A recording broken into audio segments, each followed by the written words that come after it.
Betty, bring me everyone. What do you mean, everyone? Everyone!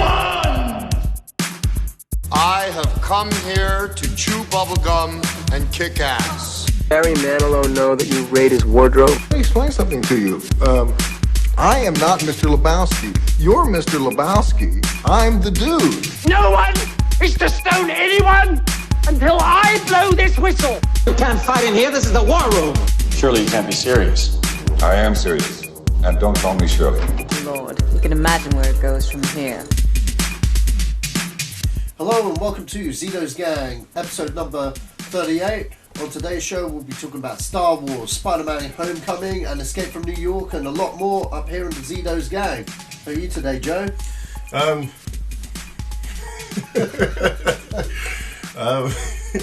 I don't know. It's very hard to answer that question. It's I walk between pathways of moods. Yeah.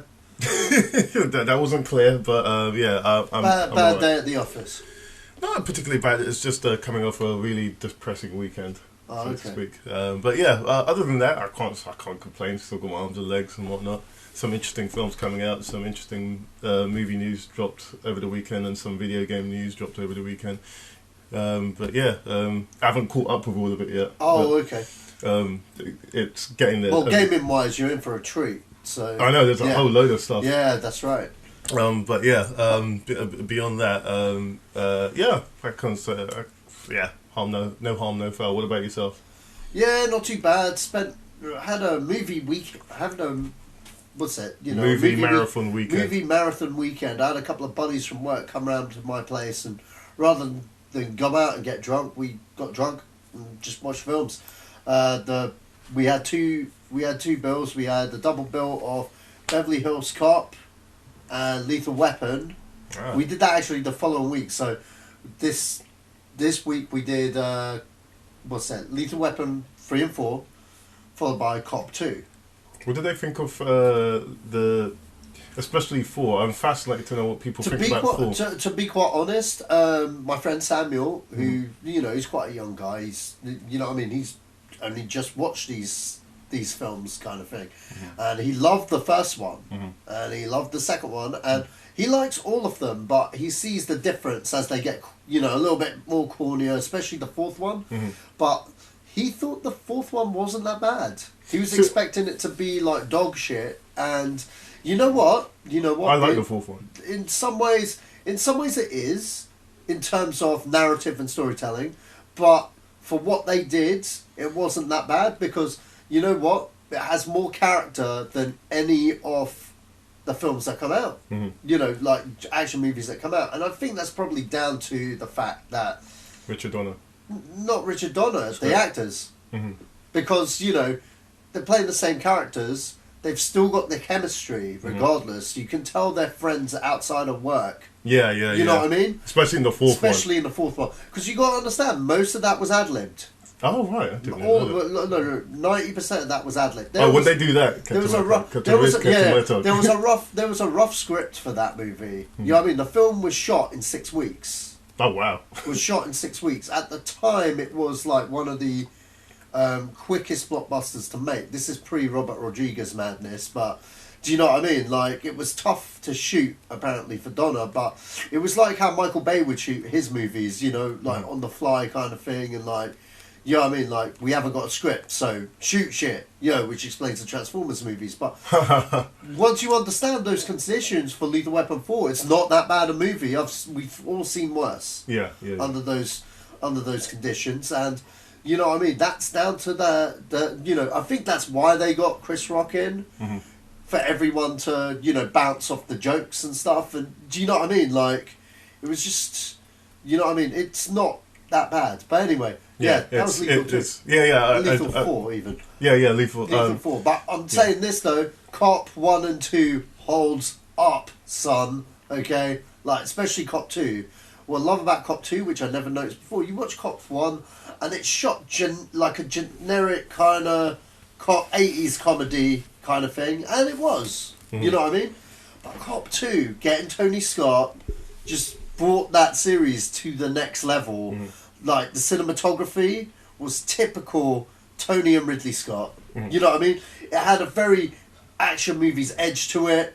You know what I mean? More than it had a lot of comedy in there, obviously, but do you know what I mean? It just looked amazing. You know what I mean? It's like, considering I've just seen those films recently back to back. Like, I saw Cop 1 the previous week. Cop 2 is my favourite. Cop 2 is actually my favourite. I love that movie. And, you know, I'm going to watch Cop 3 and, like, be let down, but you know what? Like, they should have went more with the action. You know what I mean? More with the action and the detecting in the next installment, and just let Eddie Murphy ad-lib and do his thing uncut. Don't give him a script. Don't do it for the money. Just, I don't know, man. You know what? If I was to we were joking, how would they reinvent that series? They should call it Detroit Cop.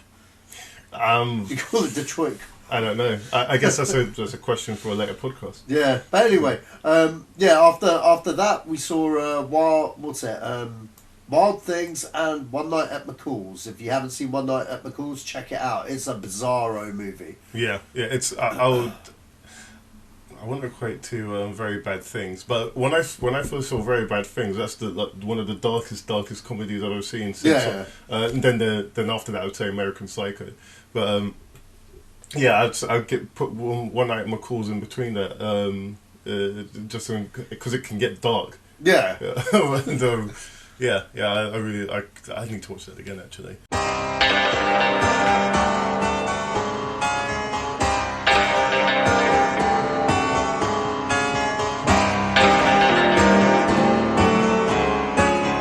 Do we have some trailers for you this week, folks?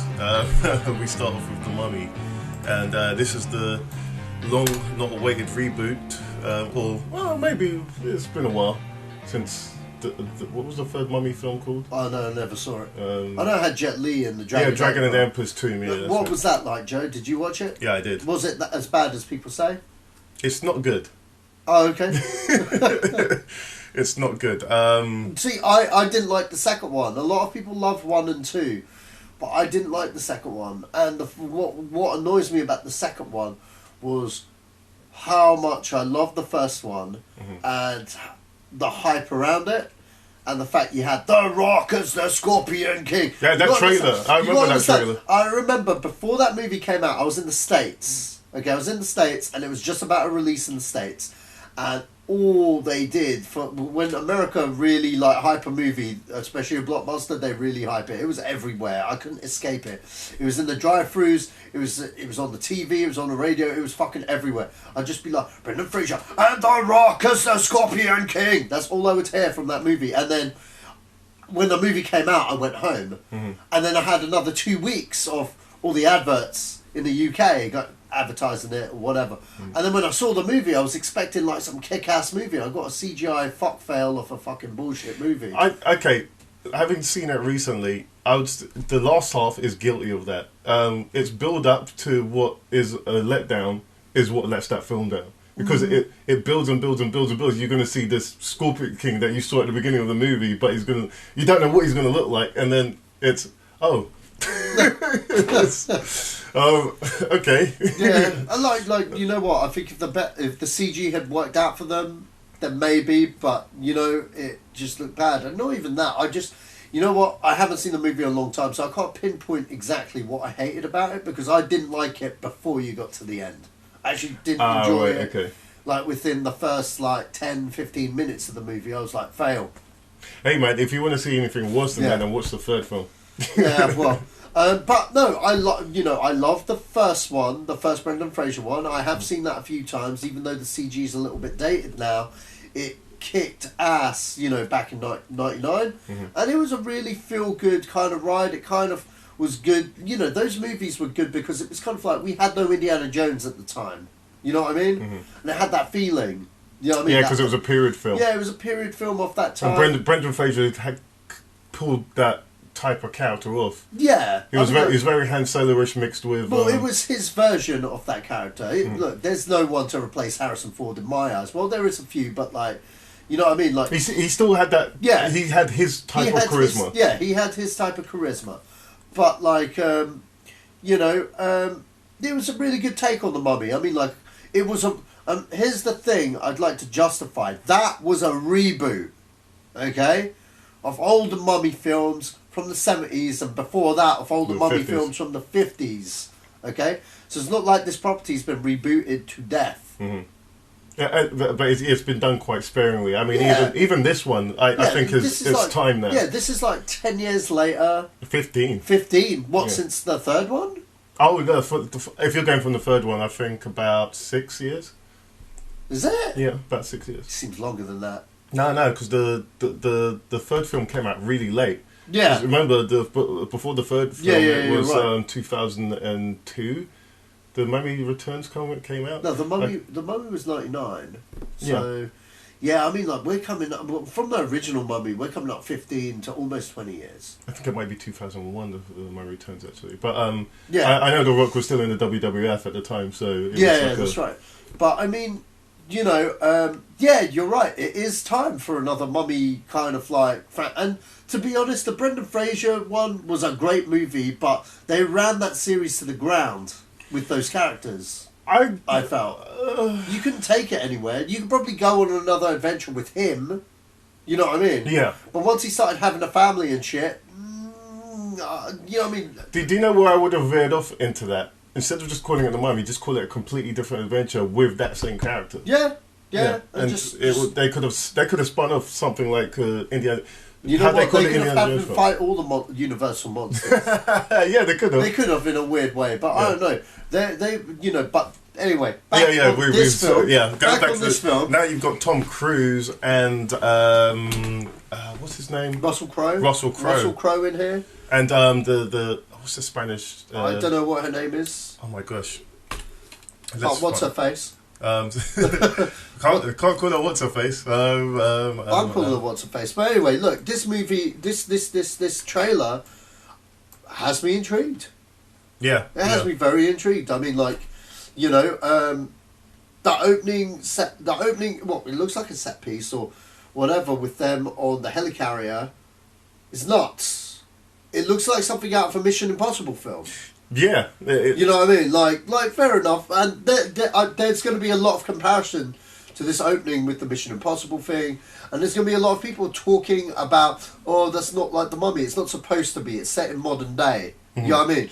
You know what? This is the first time they've done. You know, I don't think they've done a Mummy film in the modern day. So this is going to be very interesting to see what they do with this property in the modern day. I mean, Tom Cruise, you know what I mean, despite what people think of him, you know what I mean, I like Tom Cruise and I like his movie choices. Jack Reacher was a little bit shit, the recent one, but that's not down to him. That was the nature of the story the filmmaker wanted to tell, because, you know, it's a series of books. He just should have picked a different book in my eyes.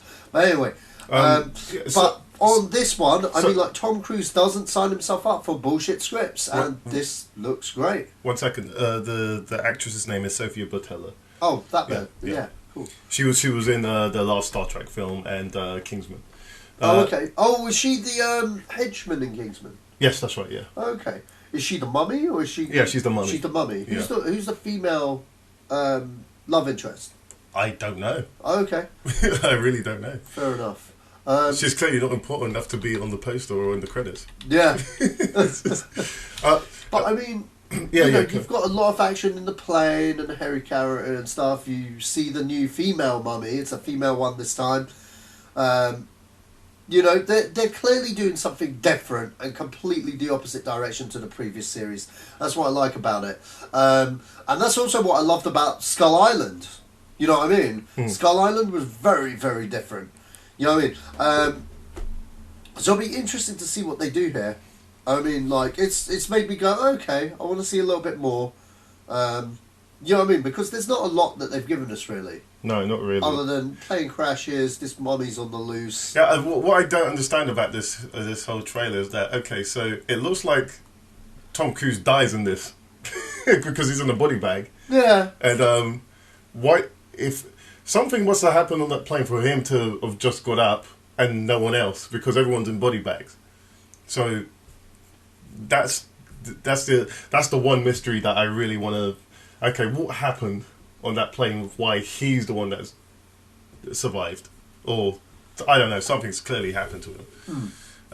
And there's a freaky part with the mummy. This part here, I find the eyes. That freaks me out, man.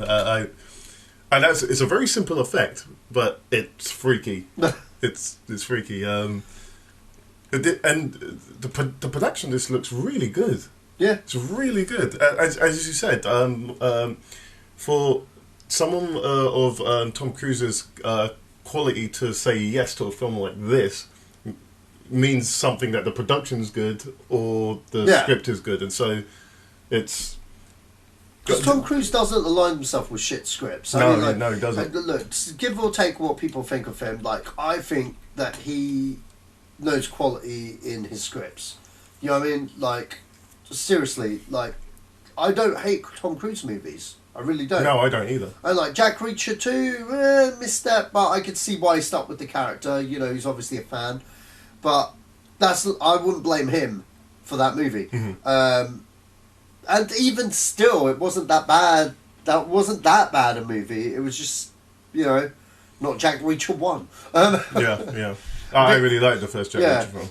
A bit like Mission Impossible 2. It's just not Mission Impossible, you know what I mean? Just, you know, everyone's got a dud somewhere. But you know what? I'm interested. Let's see another trailer to show us a little bit more. Because at the moment, we've only got like drits and drabs. But I like the look. Yeah. See what happens. It looks fresh. It feels fresh. It doesn't look like they're retreading the same steps as they did with what's the original guy who played the mummy? Brendan Fraser. No, the actual mummy, Odette Fear. Is it Odette Fear? Oh no, but girls keep thinking I look like him. Well, yeah. You do a little bit. Are you the guy from the Mummy? Yes, no, fuck yes, off. I am. No, yes, I am. No. Boo. No, all I remember from Mummy Returns is when he dies. He's like, the woman dies, and he's like, no. Yeah. Okay, so on to the next trailer, which is Guardians of the Galaxy Volume 2, and this is another James Gunn joint, and this film is wow. I need to see this trailer in the cinema because it's got a colour palette and a half. It's bright and oh my god, Baby Groot's he's gonna be a runaway success. I mean, look at he looks like a Disney character. It's and he acts like a kid as well in this as well. This whole trailer is spectacular. I've got nothing bad to say about this trailer whatsoever. It just makes me want to see the film now. That's just right. I mean, like, you know what? Guardians of the Galaxy, in my opinion, is my favourite MCU movie. It's my favourite Marvel movie of, like, all time. Because it's just so fresh. It was so fresh, so different. It was a space opera in a time when we didn't have Star Wars just yet. And it was amazing. Mm-hmm. You know what I mean? It was fucking fantastically amazing. And if you haven't seen Guardians of the Galaxy, you need to crawl out of the rock that you've been living under and just watch this film. It's just so fucking good. So fucking good. And this trailer is just so in vain with that first movie. You know what I mean? It's just like the continuing adventures of them. Yeah. And just, that's all you want. Yeah. That is all you want from this movie. And Baby Groot is just stealing the show here. Yeah. You know what I mean? Just like fucking stealing it. Yeah. And like they're fighting the dog slug thing at the start. I've seen him in the comics and stuff. Like, I haven't bought the comics, but I've seen him in the comic shop. Like, you know, on covers and stuff, and I'm just thinking like, wow, that's looking nuts. You know what I mean? Like, that opening set piece looks like it's going to be nuts. I'm assuming that's going to be like a side mission for them, or how they open the movie, because obviously they haven't showed like. I reckon this is the start of the movie. You reckon the whole trailer's the start of the movie? Yeah, I reckon this is this. No, not the whole trailer, but this big chunk of the film alone is the start of the film. Yeah, I could imagine that. I could totally imagine that. Because it goes on for too long for them to. There's so much dialogue going on here between him and Groot that it's good. I don't know. It feels to me like the opening of a film. Then you'll get the crux of what the next part of the story will be. But yeah, again, I don't even need to see another trailer. I'm sold. Yeah, that's just it, man. It's just, and the Fox on the Run is playing by the Sweet, like throughout the trailer, fits in perfectly with the soundtrack of the first one, and I've been having this tune in my head for the past 2 days, man. It's just so good. So fucking good. Yeah, it's awesome. Why can't all like fucking movies like have this feeling? Fucking awesomeness. Baby Groot again. Yeah, this looks. Man. But it just looks amazing. I wonder though. I remember reading a comic where he dies. Well, he doesn't die. He gets blown up, and he's like a little stick or something, and they're all put into hypersleep or something. And they're all captured, and they go through light speed or something. They go through something where it would make him grow because accelerated rate. Yeah. So he grows from a stick to Groot. And he just takes out everybody, and they didn't even know that he was on board. You know what I mean? Right. And then he rescues them, and like, I don't know. I'm just kind of like wondering whether he'll grow throughout the movie. I don't think so. You don't think so? Nah, I don't think so. You think he'll be Big Groot in Infinity War? They're gonna milk Baby Groot as much as they can. They're gonna milk that. Come on, man. They're gonna milk that thing, man. How could you? That's you can't. After seeing this now, I'm not even bothered about regular Groot. Wow. Okay. I'm really not. This Groot looks funnier.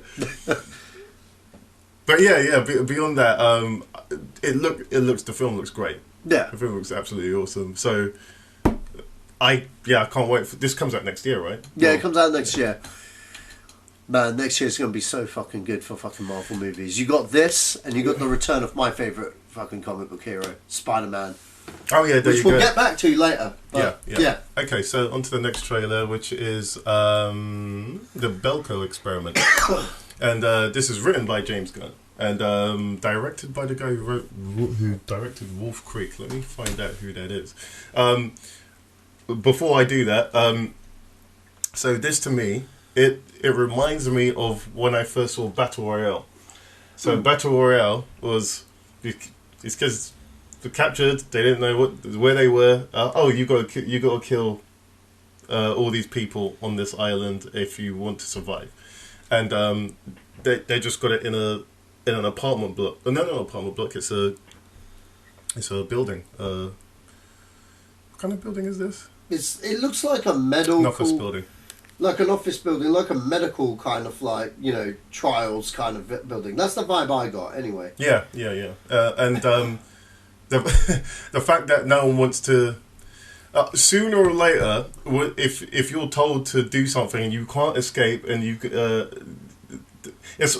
your survival instincts will always kick in at some point. And every film I've seen about this kind of or this theme of film, it's all about you're going back to your primal instinct. You will kill or be killed, essentially. And this is what this film is about: kill or be killed. And I just, when I heard the premise for this film, I thought, yes, I need to see this film. I need to see it. Oh my gosh, that's the guy from The Dark Knight. Which guy? This one. Yeah, well, I like that Michael Rooker is in there as well. I mean, he's James Gunn's go-to guy. I like him in Guardians of the Galaxy. I've seen the pictures of him in Guardians 2, and he's got the big fin, finally, which he didn't have in the other one. So what is that fin about? That's how he looks like in the comics. Yeah, but what is it about? That's his haircut. Oh, fair enough. That's just his haircut. Okay. It's not a thing. It's just, how he's supposed to look. They have more of a budget this time round. Oh, Disney having a small budget. Oh, yeah. Well, you got to understand, with the first film, it was a small, it was a big film for Marvel Studios, but that was the biggest gamble for them. And now that's just put James Gunn on the map. I reckon had Guardians not worked out, he would have directed this one itself. But you're right, it's directed by Wolf Creek director Greg McLean. So, yeah. I'm intrigued. The premise, a good premise. It's a good premise. I quite like it. It's quite, and it looks like it was quite easy. Not easy to make, but in the sense that having keeping your budget small, you've got at least 80 people that are going to die in this. Yeah. So, plus, it's also got his brother in there, Sean Gunn, in there, who did the motion capture for Rocket Raccoon. Oh, did he? Yeah. Oh, right. Okay, didn't know that. So that's the Belko experiment. Anyway, on to the next film, and that's The Autopsy of Jane Doe. And so this film, to me, it's got. At first, it looks like a thriller. What happened? So they find a dead body. Or they dig up a dead body. It's taken to a morgue. They do an autopsy on this body, and then just all of this weird stuff starts to happen. Again, what I love about this film is what I loved about It Follows. So It Follows is very psychological, because when they explain the premise of what happens, that's it. That sticks in your mind, and that's what scares you, as opposed to something jumping out of the screen to you. And to me, just the whole explanation of what happened to this body that they find of this girl, the fact that they broke all of her, they paralyzed her, that they poisoned her, they forced her to swallow all of this stuff, and they find this rag inside her, which. I don't know. It seemed freaky to me, considering what happens in the rest of this trailer. Satch, does Emil Hirsch ever age? I couldn't tell you. I'm being serious. I was watching a bit of Speed Racer the other night, and that's him. Yeah, that's him. Oh my gosh, he still looks the same, man. Bit tubbier, but he still looks the same. But yeah, man. So that's what's happened to him.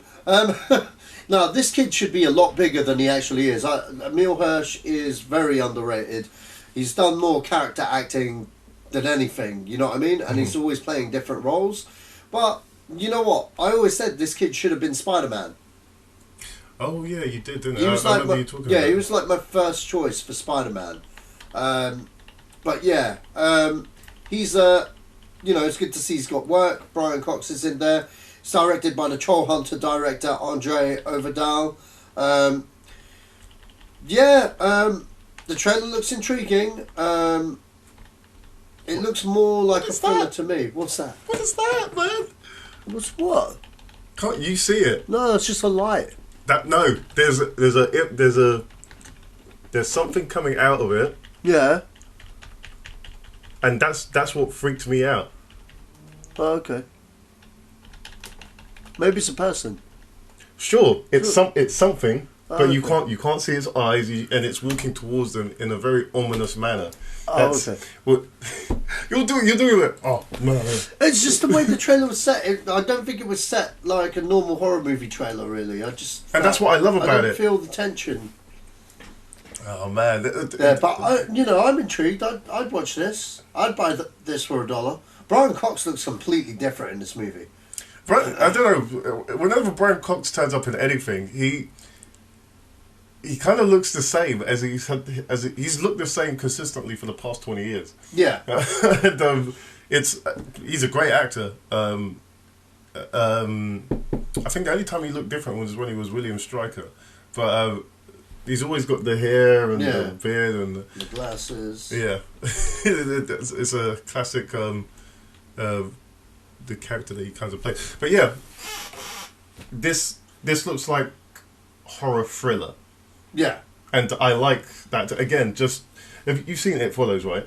Yeah, I've seen it. Okay, so what did you think of It Follows? A fantastic movie. Okay, so the vibe I got from that is what I get from this. Right. Okay.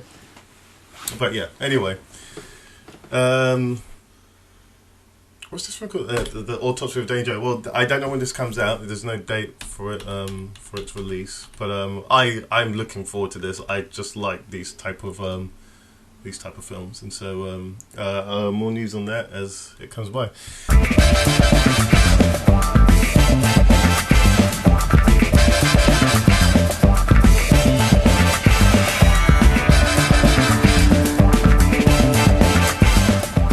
And on to the main topics. And okay, so we start off with George Lucas. So it's been reported that George Lucas has seen a cut of Rogue One, and he loves it. But the report says that he liked Rogue One more than he did Episode 7. And so he would. I mean, like, you know, and so he would. I mean, like, Episode 7, I mean, like, is kind of his movie, but it kind of isn't. He was very... You know, he has been known on record to say if he had done it, there wouldn't have been another frickin' Death Star, which I think everyone... Everyone that, you know, grew up with Star Wars, that's probably the only weakest link in the whole thing. Because when you watch the movie, Starkiller Base becomes an afterthought. Mm-hmm. You know what I mean? It's an ominous threat, but it's so in the background compared to everything else. Mm-hmm. Whereas when you look at A New Hope, that is the front and forefront of the whole movie. Yeah. That Death Star. You know what I mean? I'd say that, you know, Force Awakens had a few problems with it. You know what I mean? Had a few problems with it. It wasn't a perfect movie, but it was still an enjoyable movie. And I get why George would feel that way, because it's Star Wars. It's his baby. Mm-hmm. Do you know what I mean? These characters, he didn't create them. You know what I mean? His only part in the process of creation of this was when he turned around to Kathleen Kennedy, turned around and said, yeah, John Knowles has been bugging me for years about these fucking, you know, how they got the plans to the Death Star. Mm-hmm. He's got an idea, make that. You know what I mean? That's his input for Rogue One. Okay, he didn't come up with whatever her face is called.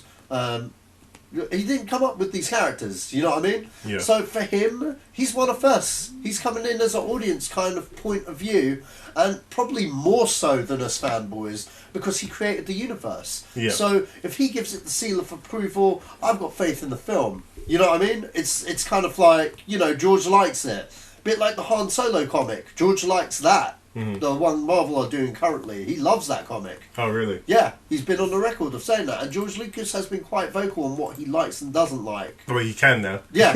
So he's like the biggest fanboy. He's like king fanboy now. Yeah. You know what I mean? Which is a really strange perspective. But I would have hated to be Gareth Jones. Is it Gareth Edwards or Gareth Edwards? I would have hated to be him in that screening, sat next to George Lucas going, fuck, I hope he likes it. You know what I mean? Like, yeah. But that's good, man. That gives me a lot of confidence in this movie. Fuck, I hope it's great. It looks great. I don't think there's more to say about that. Well, I just hope that this isn't a marketing ploy, like fucking Terminator Genesis, because you know what? That sucked balls, Jim. Yes, Jim. I'm talking to you. You suck balls. You had me almost have the faith. And I walked in there and I saw something worse than Terminator 3. Worse than Terminator fucking 3. Yeah, it was bad, wasn't it? It was fucking terrible, Joe. Move along. Alright, okay. I'm going to give my insight onto to this. In my eyes, I still think they need to put the episodes back on. You're going to never let this go, man. No, I'm not. Unrelated to what we're talking about. I'm weaving it into it. Yeah, they need to put the episodes back on. And okay, so the fact that George Lucas liked it means to me that he wants to see something different. And because I think Rogue One is different enough but familiar enough for fans to go, hey, this is that, that's Yevon based, and it's you've not seen that dynamic before, and so it's different enough for I'm not sure about Simon Merritt, he'll probably hate it, but just for a different view on that whole getting the plans for the Death Star story. That's awesome. And someone brought up a very interesting question, because at the end of episode 2, you see the plans for the Death Star, and Okay, so let's say they start building that. They did start building that at the end of episode 3. I'd say, yeah, at the end of episode 3. Yeah. Okay, and so what's the gap between episode 3 and episode 20. 4? Okay, so 19 years. okay, so see, this is where I'm a little. It took them 19 years to build that, and what's the gap between episode 4 and episode 8? Episode 8. 4 and 8. Yeah. Oh, like 35. I don't know. Oh, sorry. Episode 4, 5, Oh, 6. Episode 6. I don't know, like 10 years. But the thing is, though, that's irrelevant because they were making both Death Stars simultaneously. Oh, really? Okay, yeah. okay. And plus the third, Return of Jedi's Death Star wasn't completed. It wasn't a complete Death Star. Yeah, I get that, but I just wanted to know why it took them so long to get the what's it called? The whatever fires the laser. I don't know, man. You got to speak to Emperor Palpatine himself, yeah, and his contractors, Joe. I mean, like, jeez. I just because someone brought it up on another show. Oh, okay. What did they say? I thought, yeah, that's right. What's that? They said that because they watched all of the episodes in sequence. Yeah. And he said, okay. He just went right. So from he said what I said. So what's the time gap between episode 3 and episode 4? Yeah. He goes. The guy goes about 20 to 30 years, and okay, fair enough. So how 19 years, but anyway. How did it take them so long to? Why doesn't anyone know about this thing? What, the Death Stars? Yeah. Because they're top secret projects. Sure, but that's something that's very hard to hide. Well, no. And one, it would need to be tested. Yeah, I need to find a podcast. Yeah. Of course, it would have needed to be tested, but then isn't that the whole? You got to understand, yeah. It's a top secret military project. Okay. Yeah, it's the size of a moon, but they're on the outer regions of space, like Endor, like fucking yubs. No one's gonna go there. But no one goes there. But this is what confuses me about the whole Star Wars universe is that what's the outer region of because if you can hyperspace to anywhere in a very short space of time. Yeah, but the galaxy's like really huge, man. In general, I know, and it's ever expanding. So there's no. You got to understand, like this Earth, there are places on this Earth that like we haven't like ventured to. You know what I mean? That we're just discovering now. Mm-hmm. You know what I mean? It's the same concept. Okay. So I don't really see what the big hoo-ha is with that notion. No, it's just in terms of testing. It's just a time gap. Yeah, in terms of testing the weapon on different planets and stuff. Yeah, sure, they probably did loads of that. There's probably a load of like unearthed planets out there that there are. What am I saying? Probably there are. It's a really dumb conversation to be having, if you ask me. No, where's that dumb conversation? Because how's it not make sense? Come on, man. It didn't make sense to me. It's space. It just didn't make sense to me. That would be my answer. If someone else asked the question, I don't think it's a stupid answer. If in order to have something logically explained, in the sense of okay, at the end of this film is this time period, and at the beginning of this film is that time period, and that's when you first see the weapon. What's the questions? Just that, like. No, what he was asking is that why did it take them so long to get the laser thing working? I don't know, man. Maybe they couldn't find kyber crystals. Okay, fair enough. Well, that's again. I just brought again. That's like more ins and outs. Maybe they'll explain it in Rogue One. I mean, like what? Like her father's like the creator of the Death Star. You should be asking that guy. Mads Mikkelsen. Yeah, Mads Mikkelsen. Yeah. Okay, well... He's showing up in random places these days. Did you see the Kojima game? Oh, yeah. I already knew he was in there. I didn't know he was in that. But anyway. Okay, so going on to... so this is a bit of a weird story. Amy Schumer, if you don't know who Amy Schumer is, she's a stand-up comedian. And she's going to be in this live-action Barbie film. And if you know Amy Schumer's stand-up, she's controversial at best. And the fact that the is it Mattel that owns, but I don't know what toy company owns Barbie, but the fact that she's fronting. She's in this project in any way whatsoever is interesting, and that's why I've got it up here, because she's controversial as hell. I actually say I have no interest in Barbie. I agree with you with Amy Schumer. Her. But until I see the first trailer, I have no thoughts on this movie. I do. I'm just like, I like her stuff. She is very controversial. I can imagine that this would be fucking hilarious. But I've got no thoughts on Barbie. So yeah, I didn't have any thoughts on Barbie until I see that trailer. Then I will talk about it. Say, Lovey. Okay. Got nothing to say. All right. Okay. So for me, this the fact that they're doing this at all shows that the project is either going to be, because there's no way Amy Schumer is going to do a PG film. Yeah. It's just not going to happen. And if you've seen this woman stand up, you think, wow, she just said that. Okay. So and I haven't seen her last. Was it Trainwreck? Her last film. Yeah. That's the one with John Cena in it, right? Yeah. Did you see that? No, I never saw it. I heard mixed things. Okay, well, and that's the thing with Amy Schumer. Because she wrote that, and if it's anything like her stand up, it's very it's almost, she's almost like Frankie Boyle in terms of her how controversial she is, and I've and you know how people feel about Frankie Boyle. You know who Frankie Boyle is, right? Yeah. Okay. And so, and this is why I'm interested in this. It's because there's no... I'm pretty sure it's Mattel that owns Barbie. And if Mattel are fronting this film, it's Sony that are putting up the money to this film, but they still need to license it. So... and she's not... Barbie's quite a thin doll. Amy Schumer's not a small girl.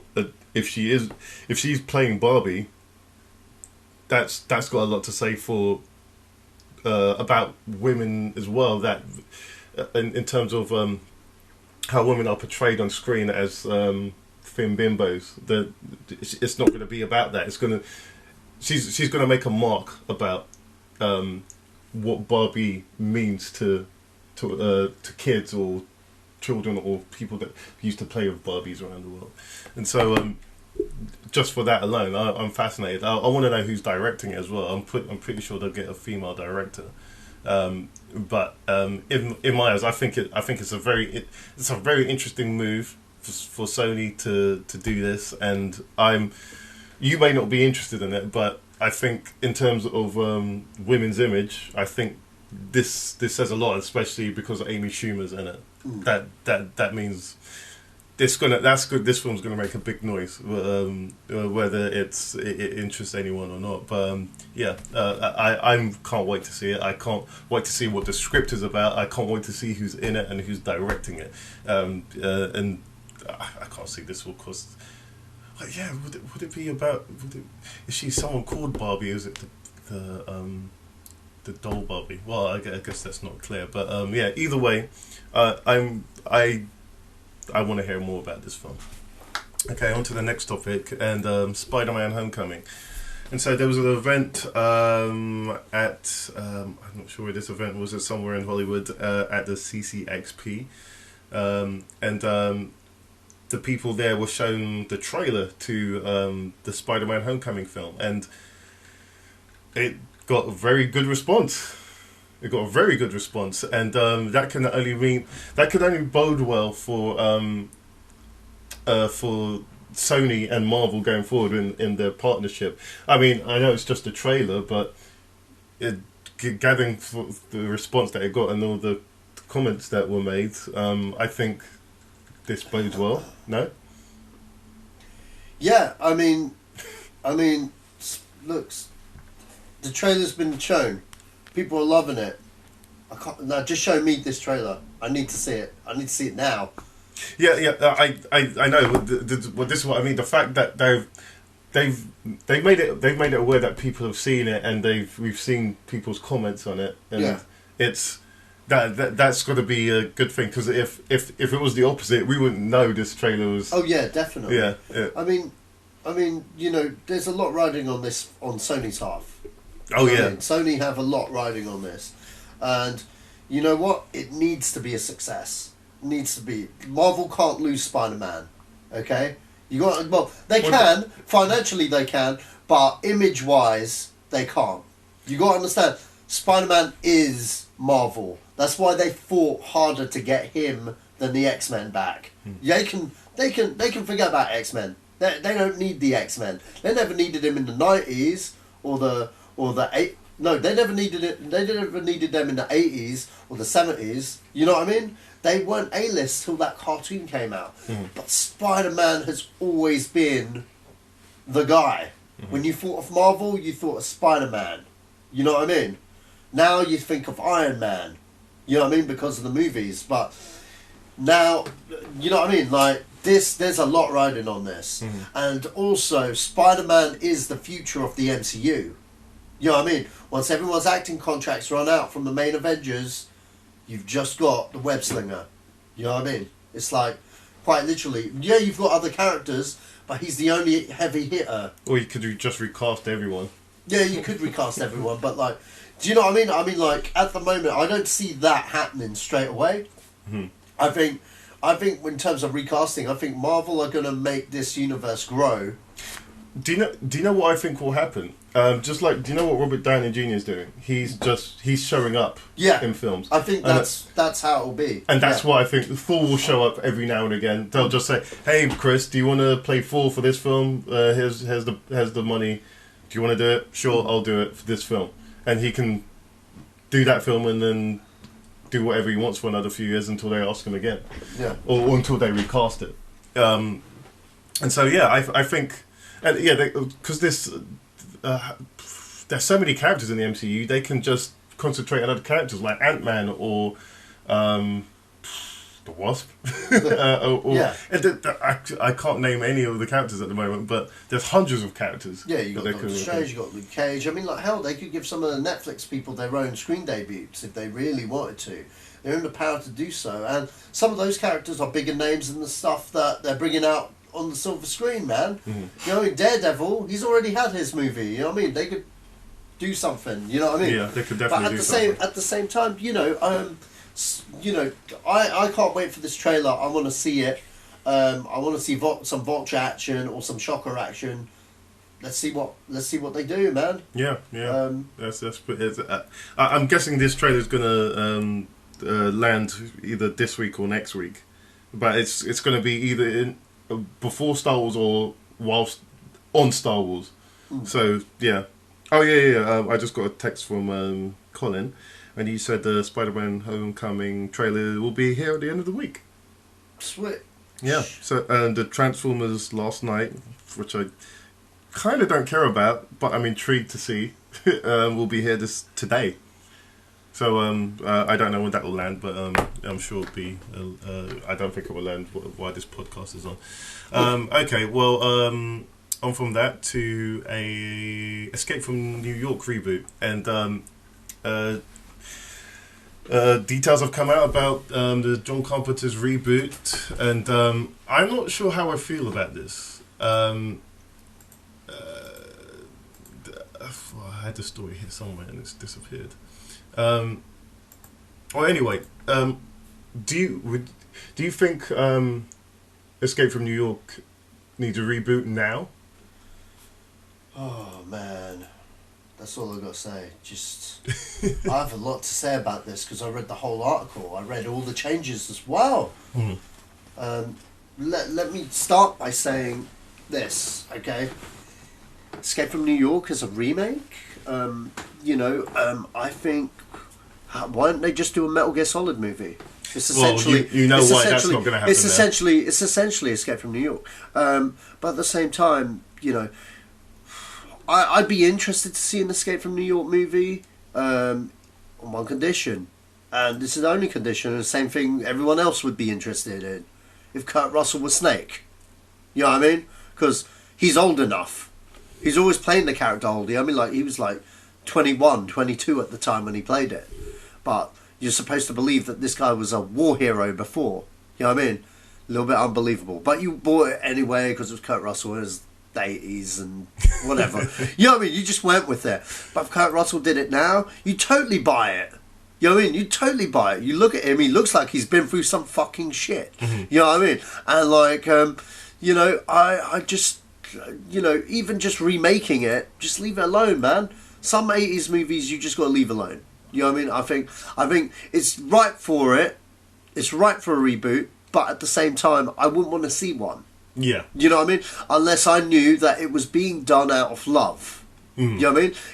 If you had a director that loved Escape from New York, you know what I mean, and was like, right, I want to do this, I want to treat it right, then sure. You know what I mean? The fact that this has been nothing but a studio project from the get-go, they've been talking about this reboot for years. You know what I mean? For fucking years. And it's nothing but, you know, it's going to be a 12A fact. Okay, fact. It's going to be a 12A, so that's out the window. I'll give you other facts, because they hired... Okay, what gave me a bit of hope was they hired the guy that created Luther to write the script. So I was like, well, I like Luther. That's a pretty damn good TV show in my book. Oh, no, it is a good TV show. It's a great TV show. They're remaking it in America. That's how good the TV show is. Yeah, they need to fuck off. If it ain't Idris, I don't care. But, you know what? I mean, like, now that I've seen what he's written, they need to fucking fire him and just put it to bed, man.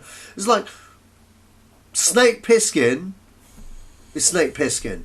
We don't need to know his backstory. Okay, what was badass about the character, and this is what drives me fucking nuts these days. Why do we need to know the backstory to some fucking wicked characters? If they're an enigma, don't fucking show us what made them. Yeah.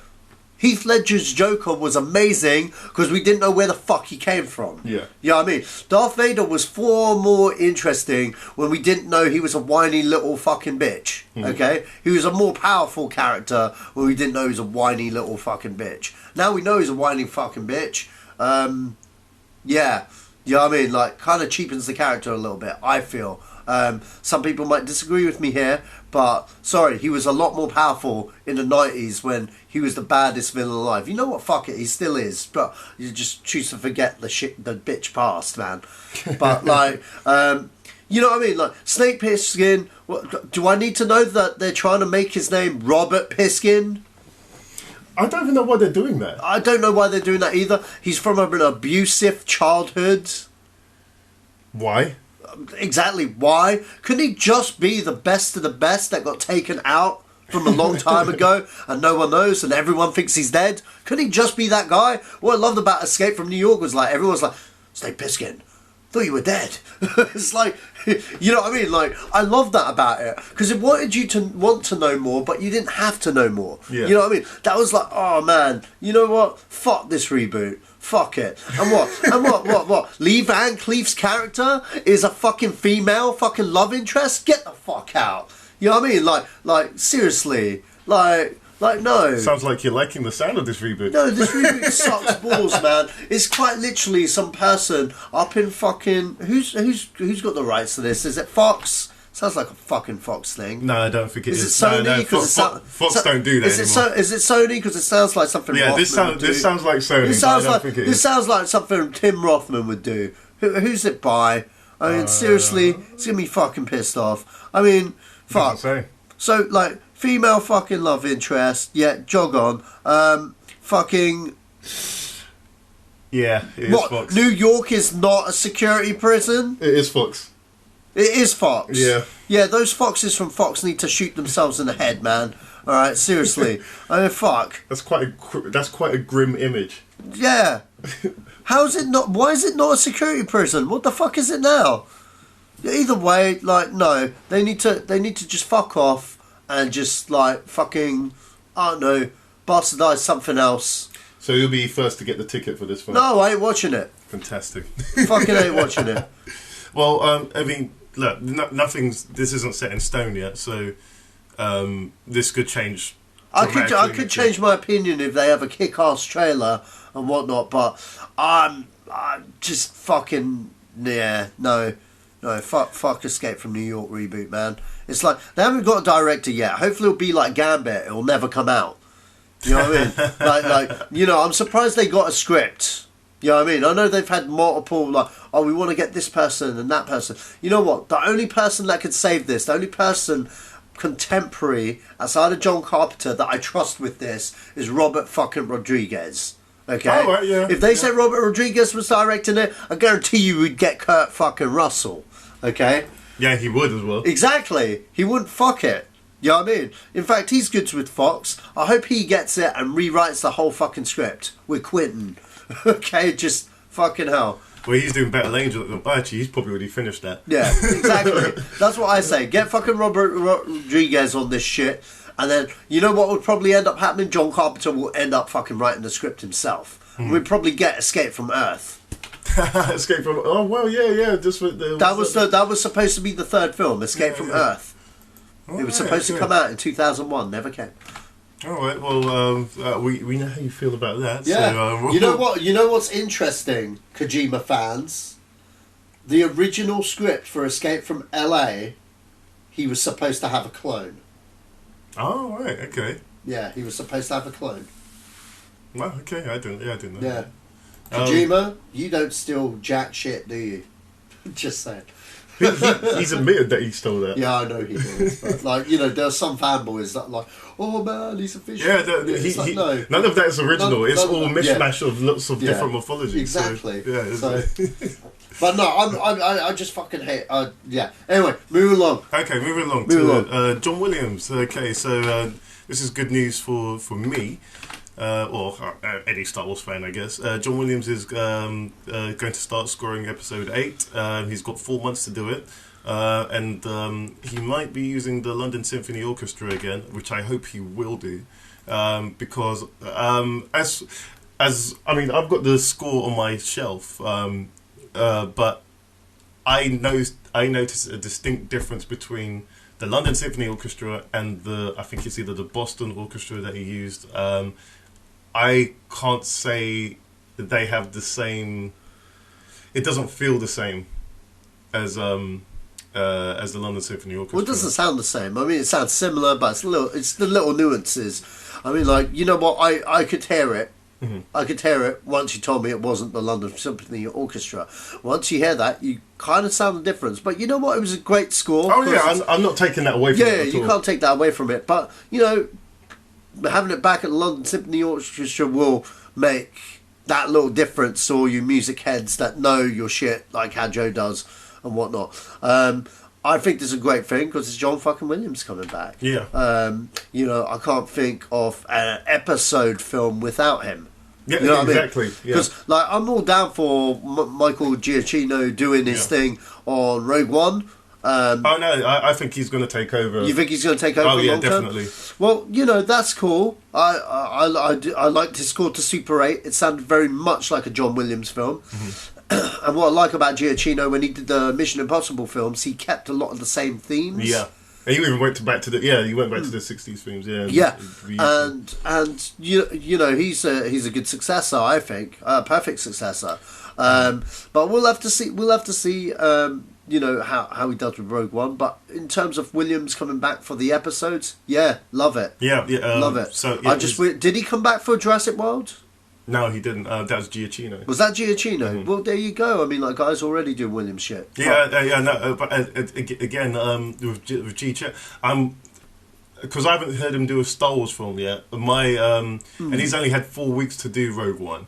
Wow. The jury is out for me. Yeah. Whether he's got the same kind of scope, or if he's going to go for a more documentary style type of soundtrack as the film depicts it is. So I have got faith in Giacchino more than any other composer, but we'll see on that. But for now, I hope he can push himself to do episode 9 as well, purely because I just want he wants to anyway, because he doesn't want anyone to mess with Rey's theme. Yeah. So you said that. Yeah, and so if he can, hopefully, fingers crossed, he'll survive that long. No touch wood. I mean, the guy's old now, so I wish he could do films till till I die, but that's not going to happen. So Giacchino at this point in time is the only composer that I think sounds the closest to Williams to succeed Williams in the next if there are any more upcoming episodic episodes, so to speak. Yeah, well, I hope they don't do those episodes for another 10 years. Personally, with the wave, we'll find out more on that when the news comes out. But as again, if Williams, I hope he does go back to using the LOS even. No, LSO, and then the Symphony Orchestra,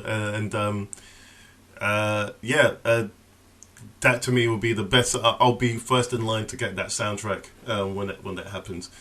On to the next story, Lion King. Okay, so this is basically about Jon Favreau. He's gonna do the Lion King and the Jungle Book sequel back to back, and I think he's insane. But I think he's insane too. But you know what? If anyone thinks that they could do it, it's Jon Favreau. If you've not seen The Jungle Book, go see it. It's fucking fantastic. Probably one of my best films this year, easily. It's in my top 2. I'm not gonna lie. Your top 2? It's in my top 2. I've seen it. Why top 2? Because it's that good a movie. Yeah, but why? People usually have top 5. But top 2. I've already almost planned my top 10. Right. Okay, but there's still wiggle room because there's certain films that I know I'm going to see which could just blow up that list. Mm-hmm. Rogue One's one of them. Like, that could, if that delivers in spades, that could be my number 1. Mm-hmm. You know what I mean? Or it could be my number 5. I don't know, but there's a lot of films. Yeah. I'm not going to say my top 10 just yet. I'm going to save it for the end of the year. But I mean, at the moment, Jungle Book's my number 2. Okay, yeah, it's my number 2. It's just so good. It's what you want from a blockbuster, and from that property as well. He did a fucking phenomenal job, and that kid was amazing. He fucking was. Everyone's gone on about it so much. I'm going to have to watch this film now. Yeah. I can't say I'm a fan of The Jungle Book, but just from what everyone tells me, everyone that sees this film, it's one of the best films they've seen this year. And so, and to be honest, it's not that hard to beat the films that came out this year. But in terms of how people, they don't even talk about the animated one anymore. They talk about this one, and so that's in terms of beating the animated film. That's significant in the sense that people always used to talk about the Jungle Book, the animated film. No, it's all about this film now. And so the fact that he's doing the live action Lion King, that's gonna be that's gonna be a tough one. You know what I mean? Yeah. Like you know what? You've got no human characters in it. With the Jungle Book though, there was stuff they could have added from the original, a bit more so. I felt. Yeah. And it's just little things like, okay, if I was to go like, okay, the flaws with the Jungle Book, I felt King Louis was a little bit disjointed. Oh really? Because he plays it as a gangster, but he's still quoting the words from the song, and it's like that's the only weak part because he's just like, and it's Christopher. It just felt a bit weird. I just felt he just should have just been a gangster and maybe sung the song at the end, because at the end they go through all the original songs. Oh, and I think they should have just done that as a little effects piece homage, at the end, because I think that would have worked a lot better, but they wanted to cram it in there. And the other thing, I just felt, I don't know, I think the Baloo song could have been a little bit more to the cartoon, a bit more, because I wanted more of that. But that's just me nitpicking.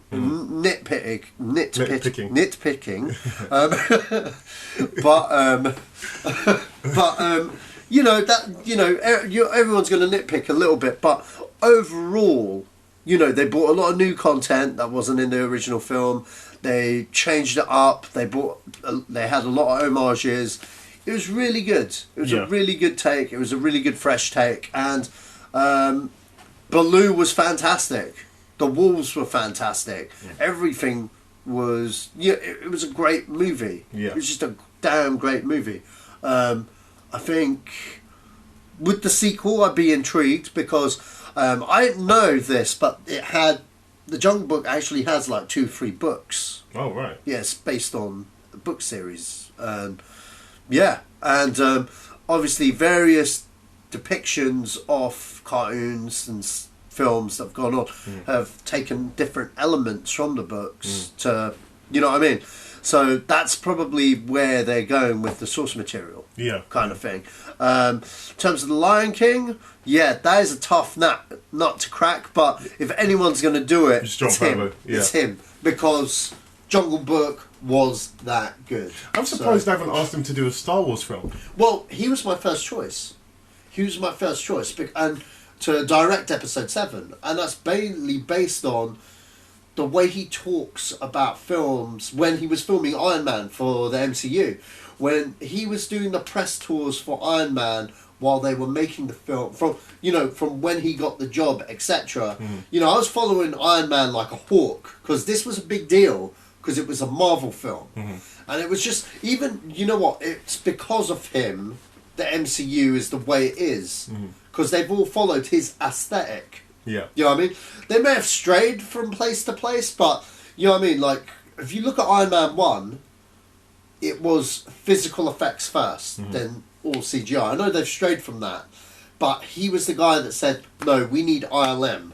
You know what I mean? It was his call. Yeah. He could have went to anyone. I know the Incredible Hulk guy decided to go with ImageWorks, but, you know what I mean? Like, he was very much, no, it has to be ILM, blah, blah, blah. When he was producing Avengers, he was like, no, it has to be ILM, because he's a producer on Avengers.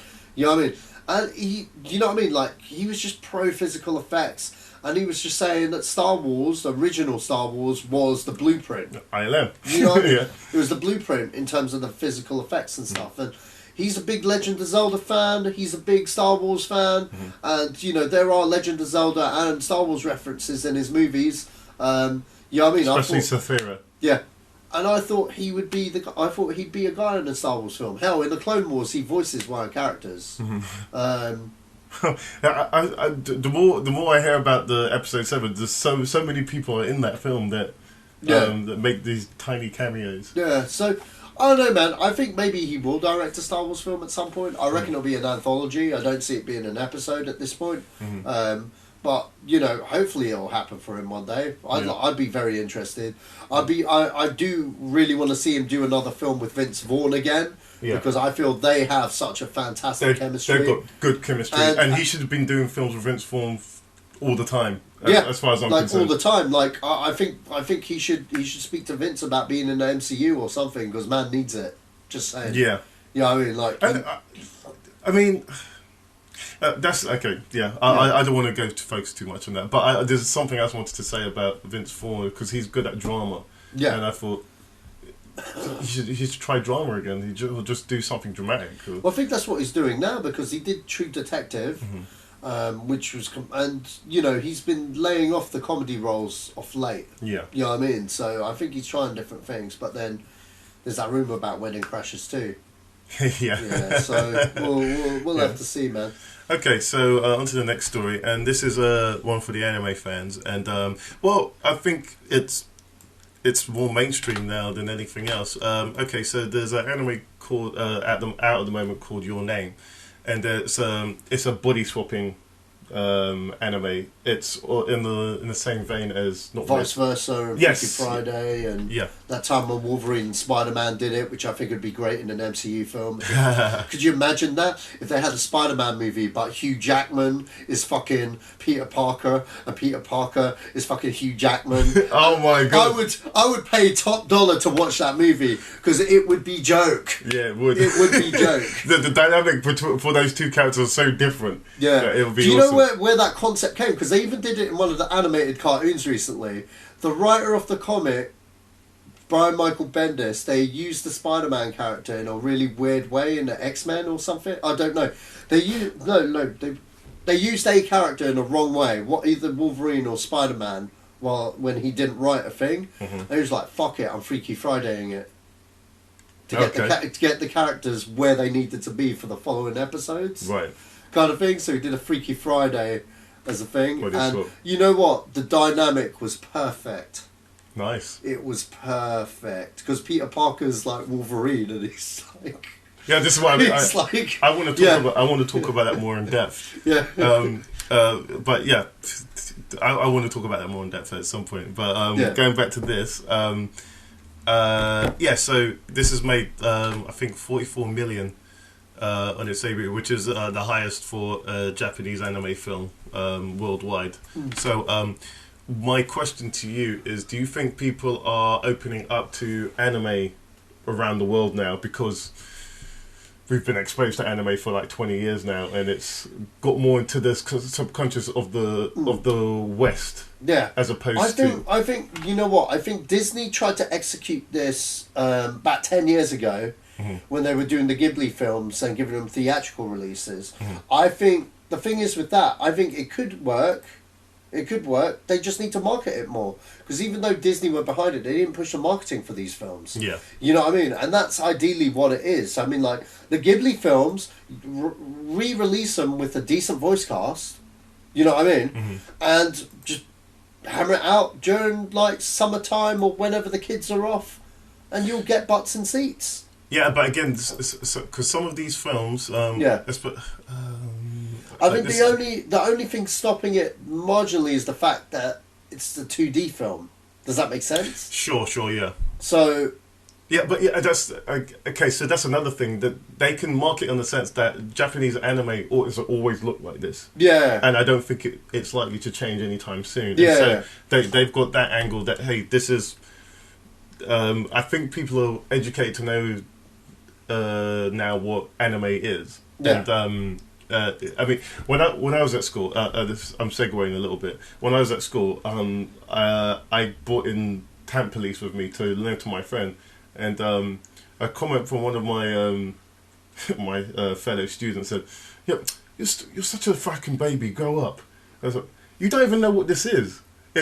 Even so, just what I was thinking in my head, you don't know what this is, but even so, how can you say that it's a piece of entertainment? Yeah, we you know what, you gotta understand, we're older guys, Joe. You're like what, almost 40, right? Yeah. Okay, so like I'm 36. Okay, when we were growing up, yeah, it was so niche back then. Yeah. Do you know what I mean? It was so niche. Like I remember like in 2001, we were watching Ninja Scroll at the cinema. Okay, like not watching it in the cinema. We had a staff room, upstairs, DVD player, and you know, like on break, we was just watching Ninja Scroll, and one of the girls came in and she saw Ninja Scroll, and she was like, "The fuck? There's blood and violence," and like she couldn't comprehend it. She could not comprehend it. And this is what I mean about the Western audience being. It's not even that though. I mean, like. You know, and then you look at something like the Ghibli stuff, which is, you know, you'd never get blood and violence in the Ghibli stuff. Yeah, but even so, it's still harder hitting in theme as opposed to Western. Like say, like Toy Story. Yeah. The hardest that ever got was Toy Story 3. Yeah. And that was, for me, that was on par to what an anime film would sort of do. We're going off topic with what I was trying to point out. Yeah. That's I'm sidetracking. What I was trying to say is that, you know, people just didn't get it. You know, people just didn't get it because they weren't open to it. You know, they were, you know, some people just can't take cartoons seriously like film. Yeah, and I don't get that myself. I don't get it either. But some people are like that. You know, some people are like that. I mean, like, Grave of the Fireflies is one of the best anime I have ever seen in my life. And that is more hard-hitting than half the films that are out there. You know what I mean? But it's just the narrative. I don't. The fact that it's animated, people can't get past that. Yeah. But I tried to acquaint this to my ex-girlfriend. I tried to get her to watch Akira, and she just couldn't get past the point that it was. I don't think she's got a problem with animation per se, but it was just the fact that I got no time for this, and I thought, well, it's. If this was done in a film, it would be the same thing. It's just one is animated, one is film. It's the same as books. You pick up a book. Yeah. You have to imagine. It takes more imagination to make that jump. Yeah. And so I still don't understand why Westerners have a problem. I mean, you look at the Japanese, they read a manga on the train. And they watch anime. Anime comes on primetime TV there. So it's... I don't get it. But in sense with what this film has done, it's done something that every other anime hasn't done yet. It's made more than any Studio Ghibli film. So it's a big deal. And apparently it's I thought we reported this last week or the week before, but it may go up for an Oscar. Oh, okay. So that's again significant in its premise. But I mean, the fact that the West are now making films out of these anime properties, like you've got Ghost in the Shell, you've got Battle Angel coming up. If these films are successes, I guarantee you they're going to mine this. They'll mine it till. Oh, of course, man. And this will that help the market for these films, or do you think it will? I think you know what, I think yes and no. Yes and no. You're going to get, on the plus side, you're going to get a lot more people watch standalone Complex. You know what I mean? And watch the original Ghost in the Shell films because of the movie. Yeah. You get a lot of people watch those movies that heard of it, but you know what I mean, just to make themselves feel like, I want to get on the bandwagon. Yeah. Do you know what I mean? Trust me, when that trailer came out, so many people got on the bandwagon. Like they went watched the movie straight away and was like, this movie's gonna be shit. You know what I mean? Like, okay, it's like Star Wars. When Star Wars came out, there's a lot of people on that Star Wars bandwagon right now. There's a lot of motherfuckers that never saw Star Wars 1 to 6. You all seen them now. You know what I mean? You weren't there in the 90s when there was no Star Wars. You weren't there. You weren't there. So I'm quoting a friend of mine. Oh, right, okay. I thought you were quoting a film. No, I was quoting a friend of mine. Okay. You weren't there. Shut the fuck up. Well, okay. Well, that's the end of the news. And okay, so this is one of the main stories. This is the main story. Okay, and so basically, film studios now seeing decline in just in film in general, and so they're thinking of whether that be Blu-ray or DVD or streaming, they want to, once a film is released in the cinema, they want it to be available to rent or buy 2 weeks later. Oh, okay. And do you think that will increase people? Do you think that will help the industry in a whole, or do you think it will hinder it because people will just wait 2 weeks until? Yeah, I don't think that's going to help anything. Yeah, I think that's going to I think, you know what, that's going to cripple the independent market. I think. Oh, big time! That's gonna. You won't see the film. That's gonna really hurt the independent market. Like I said, like the other day I watched. Well, yesterday I watched. What's it? One Night at McCall's. You wouldn't get a film like that these days. No. You know what I mean? Like, there's certain genres that are being really affected by this, and like we're just getting superheroes and capes. You know what I mean? Yeah, but it's making money. Yeah. That's just it. We're just going to get the big stuff. We're not going to get the little stuff. We're not going. The rom-com. Outside of Bridget Jones's fucking diary, name me 5 rom-coms that came out this year. I can't because I don't really look out for them. Well, I know you can't, but I'm just saying you can't because there have been no fucking rom-coms this year. Really. I don't think there's been a good romantic comedy that I've literally gone to see since There's Something About Mary. Yeah, true. What about Jersey Girl? I wouldn't call that as a romantic comedy. Yeah, true. I don't know, man. I mean... It's too Kevin Smith. Yeah, that's true. But I mean, that genre of movie is almost erased. Yeah. And do you know what's really bad about that? That is a secret money spinner. Because the thing is, women love that kind of movie. That's the kind of movie they'd all go to see. I think men do as well. Men do as well, but men like good ones. Okay. Do you know what I mean? Like for me, when I say that, I totally sounded sexist there. Do apologise, but look, I hate. You know what that genre had? It just became stale. It became stale where it was a case of you get 5 of them out in a month. You know, there'd always be like 5 of them competing against each other and shit. And not only that, you had the studio formula, and they were all the studio formula. Do you know what I mean? To that genre, and they were just very much where, you know, the male lead who'll have the best friend, the girl would have her best friend. Everyone would get together, even the side characters, even a bus driver that showed up for one scene would have a girl at the end. That shit annoys me. Okay, that's not how you make a movie. That is fucking bullshit. Yeah. Okay, all right. I like stuff like what's it? Like Chasing Amy, like When Harry Met Sally. Yes, you know what I mean. I love that film. Where Something About Mary, like you said, Something About Mary. Yeah. You know what I mean?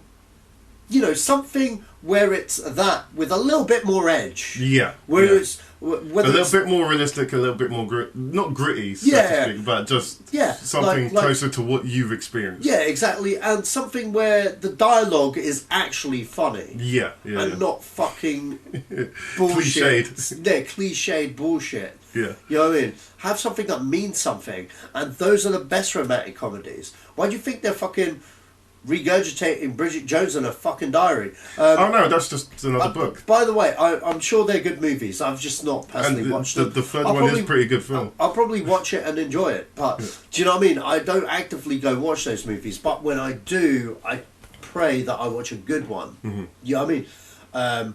Along Came Polly, well, that started off okay, and then it got a bit way too cliched.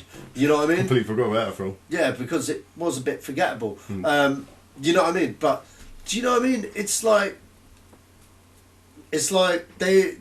that's a genre. You know, maybe not be my specific genre that I would have like paid to go watch a movie for. But I acknowledge it's a moneymaker. I acknowledge that there are good ones in that genre, and it's gone. Yeah. You know what I mean? It's gone. There are no rom-coms no more. There are no good thrillers. Really, you get the odd ones, but they're all the independent films. You know what I mean? You don't really get a big studio film that's a thriller. Yeah. Like a Seven. The Spellco Experiment's borderline kind of there. And that's getting its high praise because Guardians of the Galaxy's, you know what I mean? Unless it's a big name director, we're not really going to get much of these smaller these mid-tier movies. And I think that's what Steven Soderbergh's problem with the industry was, is that I can't do the films that I want to do. Yeah, exactly. I mean, like, what was the last teen movie you had? Like American Pie, or like fucking Superbad? I can tell you. Exactly. Because, you know what? Every 10 years, there's always that breakout teen movie. Or at least a couple of them. That genre's gone. Yeah. You know what's worse? I don't think it's gone. It's not completely gone, but it's there's significantly less of them than there were before. Yeah, and it's not.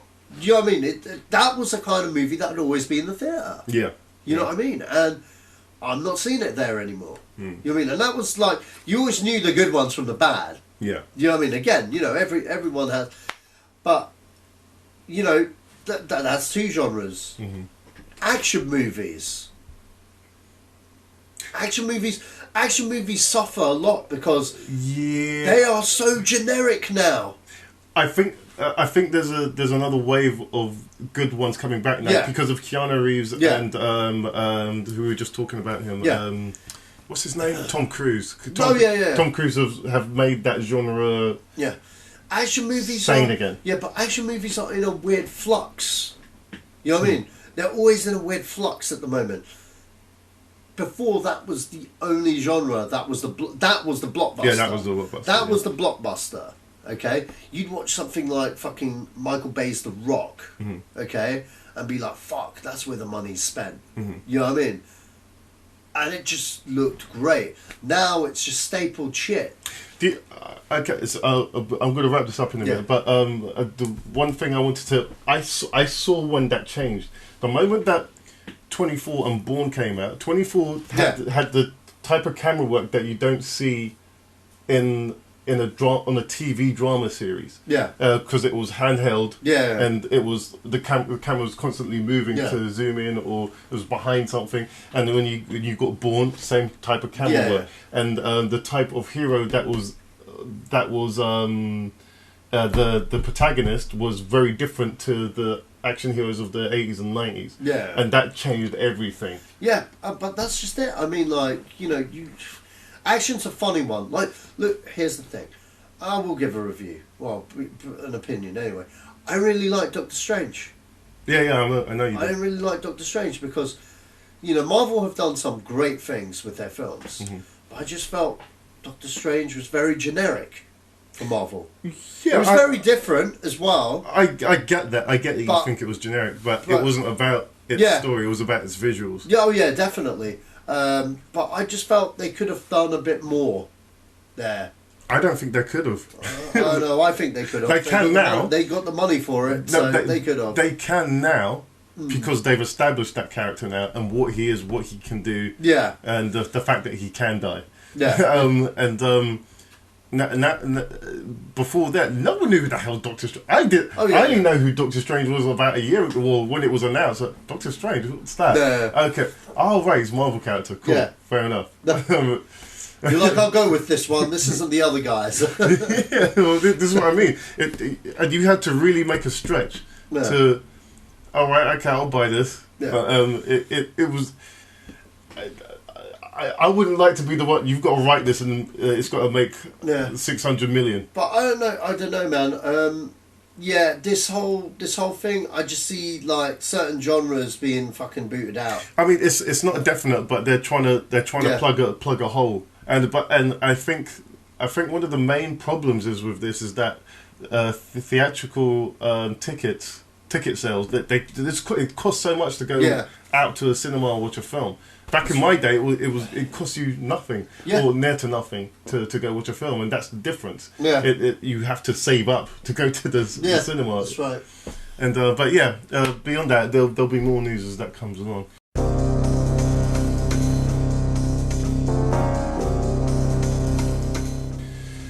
Okay, so on from the main stories onto there's no robot news this week, and there was an email question, but I'll move that over to next week as well. That'll be our first email question. Okay, so on to films that are opening this week. Okay, and we start off with a grim one. Well, they're both grim films. Birth of a Nation and Snowden are being released next this week, and so Birth of a Nation, again, directed by Nate Parker. It's about slavery and black people being controlled by their own people in slavery, in the wake to try and keep things in stable conditions. Because there were uprisers, and the white folk at the time didn't like that, so they said, okay, well, these educated black people can educate these other black people into saying that, look, you can't do this, that, and this. You've got to keep it. You've got to just do your job, put your head down, and keep with it. But as it goes, as the story goes, there was an uprising because. I don't know what the because was. The main character, the Nate Parker character in this, he just couldn't stand the atrocity anymore, and there was a huge uprising. And again, this is a 12 years a slave kind of dealie. It's not one for the faint-hearted. If you don't like to see the grotesqueries of human nature.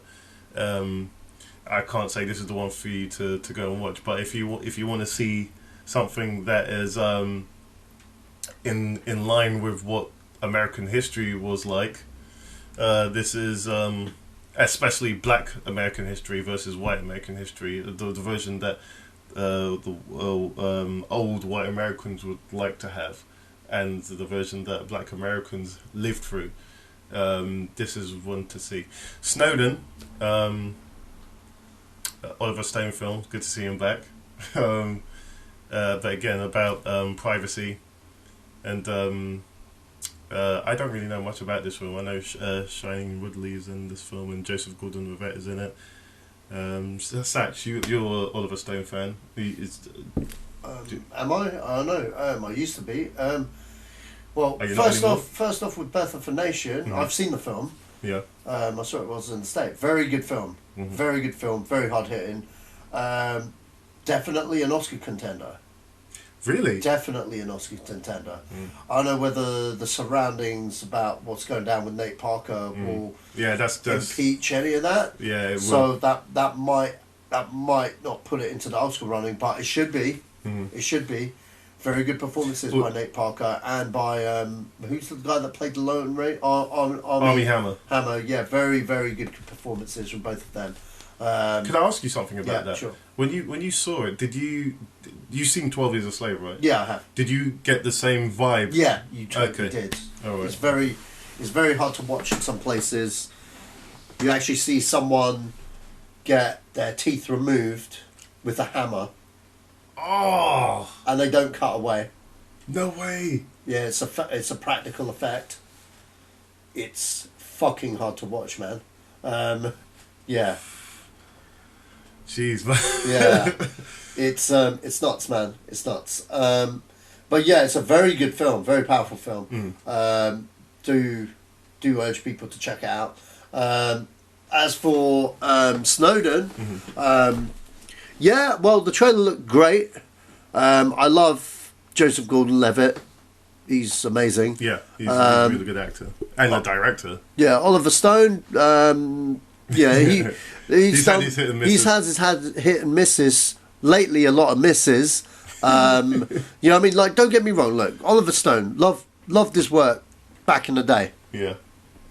Born on the 4th of July, Wall Street, Platoon, fucking fantastic movies, all of them. Yeah. Money Never Sleeps can fuck off. Don't know. Like, I get why he chose to do it, but I just, just no. He could have done without it. He could have done without it, and like, he wasn't forced to do it. So, you know what I mean? Like, he just did it. I just, yeah, okay, cool, cool story, bro. His other past films, like of recent years, I don't know, since Alexandra, it's been nothing but shit. He's kind of. Yeah. I saw a bit of W. I never saw W. Was it good? Good. Okay. It's not great. It's good. Yeah, I mean, like JFK is one of his finest. Yeah. You know, I don't know what it is, mate. I don't know, man. But we'll have to see. The trailer looks great. Hopefully, it doesn't disappoint. But you got to understand, with me and Mr. Stone, like you used to be great, but you know, lately you've become like Frank Miller, a bit washed up. Wow, that's harsh. No, because Frank Miller is washed up. Yeah, but wow, that's still harsh. I would never compare him to Frank Miller. Well, sorry, man. I just haven't seen a great. That's like comparing him to you, Boyle. Well, I haven't seen a great Oliver Stone film in a very long time, dudes.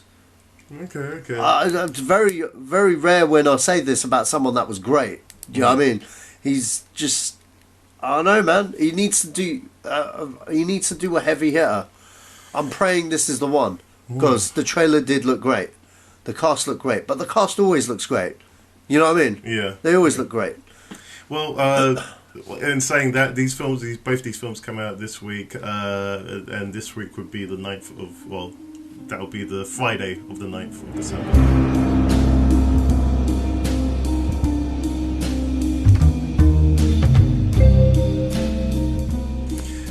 And yeah, so we come to the last segment of the evening, and that would be film 20 questions. Satch, what do you have for me? Give me a sec. Okay, so how this works is that Satch will have the name of a film written down, and I will have a guess. Well, sorry, a guess. 20 guesses. 20. I have 20 questions. I can ask him 20 questions to find out the name of this film. He can only say yes or no to the questions that I ask him. Well, that's usually, it's up to him how he wants to do that. But yeah. So, Sach.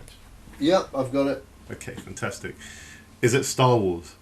No. That's what I'm going to do. Every time we play this, I'm just going to say, is it Star Wars? No, I'm joking. Okay, is this a... Was that a legit... Have we started? Was that your first... Yeah, go for it. It was, yeah. Okay, so that's one. Alright, cool. Go on. Does this have a famous director?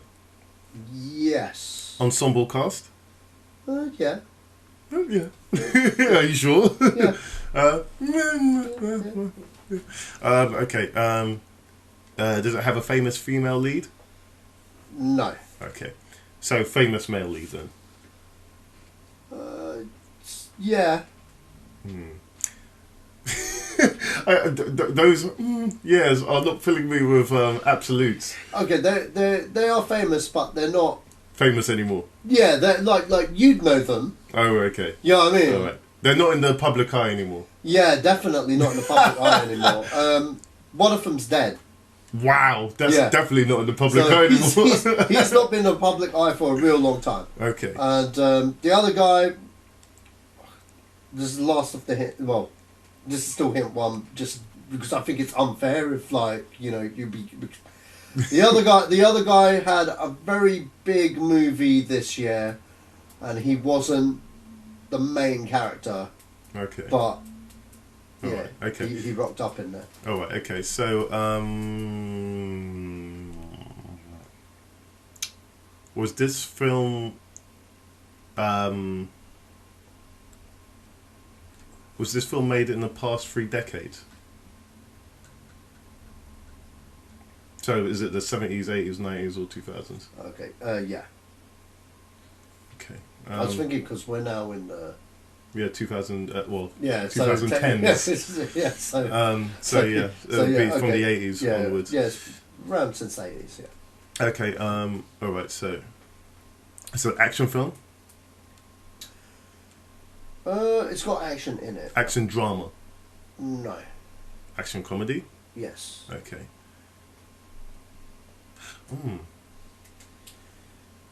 Is this film Rush Hour? No. Damn it! It's got other genres in it as well. Okay. Like, it's got action. It's got a bit of everything. But it is a comedy of sorts. Okay. Is the director of this film still alive? Yes, he's still alive.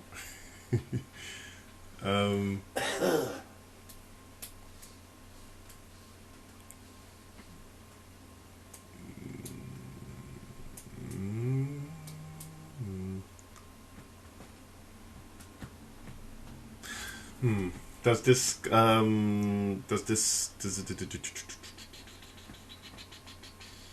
oh, actually. So has this the actor in this film, has he made films consistently from that time onwards? Sach is now consulting IMDb. And the reason why you asked that question is because it just I have someone in mind, and I want to know.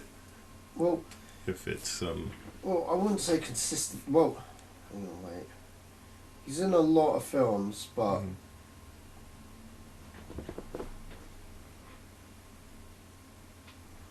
From that time.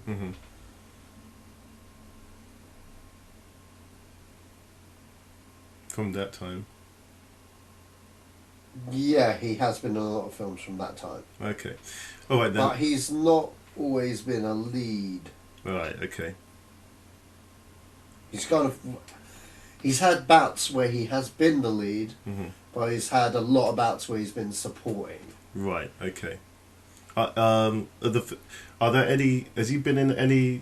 Has he been in more comedies or more dramatic films? I'd say a good mix of those two genres.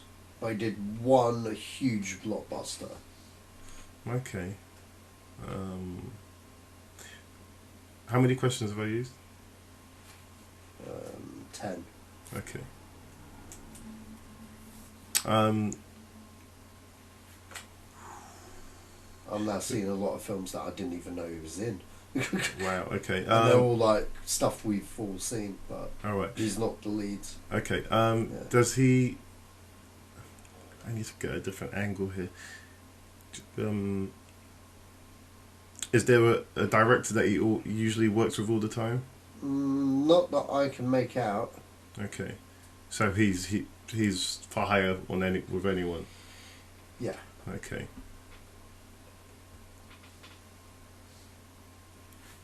And you say he's out of the public eye. Well, he's out of the zeitgeist at the moment. Well, no, I think he's the same as he's ever been, but he's not been in any big movies. You know what I mean? Like, he had one big movie this year, but I can't think of who this actor is. Okay, I've got to go for the director then. Is the director famous? Yes. Okay.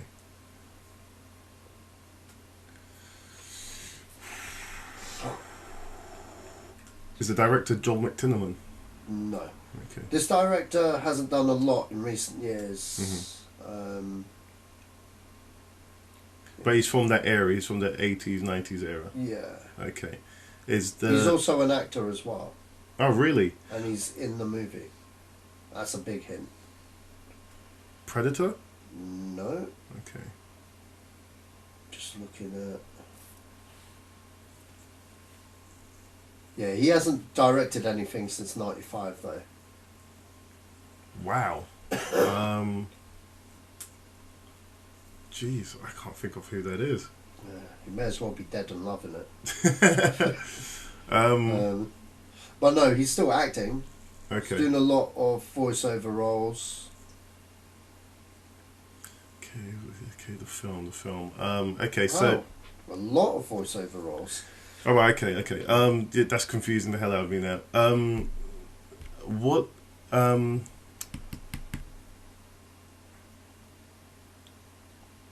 In this particular film that you've got written down, are there big set pieces in this film? Yeah, I'd say there's set pieces in this film. No, big set pieces. When I mean big set pieces, For the 80s standard, yeah. Okay.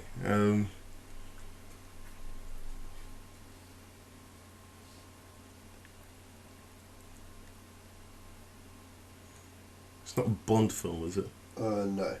Okay.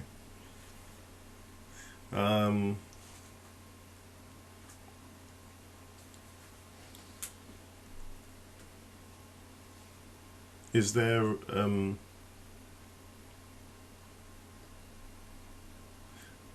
does it have a famous soundtrack? Does it have a music score or soundtrack? It has a bit of both. As in, it has a score, but it also has a soundtrack. Okay. Yeah. Is Judge Reinhold in this film? No. Okay. Okay, I'll give you a huge clue. John Candy is in this movie. Cool Runnings? No. You're one more. I'll give you another hint. No, don't. Okay. John Candy's a big giveaway.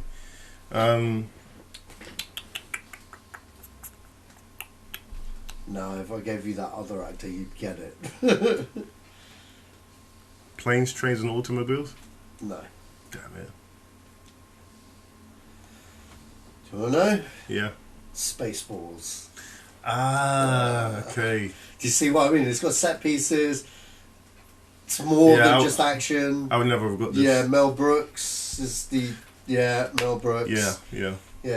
Not a lot of people will get the cast because Bill Pullman's the lead. Yeah. Independence Day. Yeah. I never had that on my mind. I would never have got that because I've only seen Spaceballs a couple of times and I'm not really a big fan of it. But I know a lot of people are. Yeah. So, I never got that, man. But yeah, that was a good one. Though. That was a good one. I enjoyed it. It's the third one I've lost now. Okay, well, thank you very much, Sach. Thank you, listeners. Sach, you're on Facebook, right? And Twitter? I'm on Twitter. You can follow me at SachMan3. And yeah, you can follow me. I don't really take friend requests off my Facebook. Just saying, you can follow. Yeah, so Twitter is the best. Yeah, is the you best can way follow to me on Facebook though. That's fine. I keep my to my real friends, so or people I've actually met. So yeah. Okay, well, cool, Sach. You can anything to pimp. Yes, yeah, Sach has got a short film that he's just. Yeah, if you guys haven't seen it, check out my short film, The Little Guy Returns Again. On my YouTube. That means he's come back. Yeah, on my YouTube page, just search for Sacha Allari, and yeah. That would be so funny if that was the first film. The Little Guy Returns Again. So, where's he return from? That would be so hilarious. Okay, yeah, so you can find me on Twitter just by going to Zedos Gang, or you can find the Zedos Gang Facebook page. You can find this podcast on Stitcher Radio, you can find it on iTunes, you can find it on SoundCloud, and you can find it on YouTube. If you could please rate and subscribe on YouTube, that'd be great. And if you could leave a comment on if now and again, that'd be great, just to see if this is punching holes in anything. Yeah, so just subscribe, people, and like, yeah. Do it, man. And pimp it out to your friends. Yeah, man. What is one other thing? Yeah, on iTunes, could you please rate the podcast so I don't get kicked off it? Yeah, that'd be great. And that is it, really. Next week we may have a special guest, and I'm going to do a Star Wars special the week after. Oh, okay. Just if we could, on the run up to it. So yeah, that'd be a good thing to do as well. So yeah, this has been the Zedos Game Podcast, and we're out.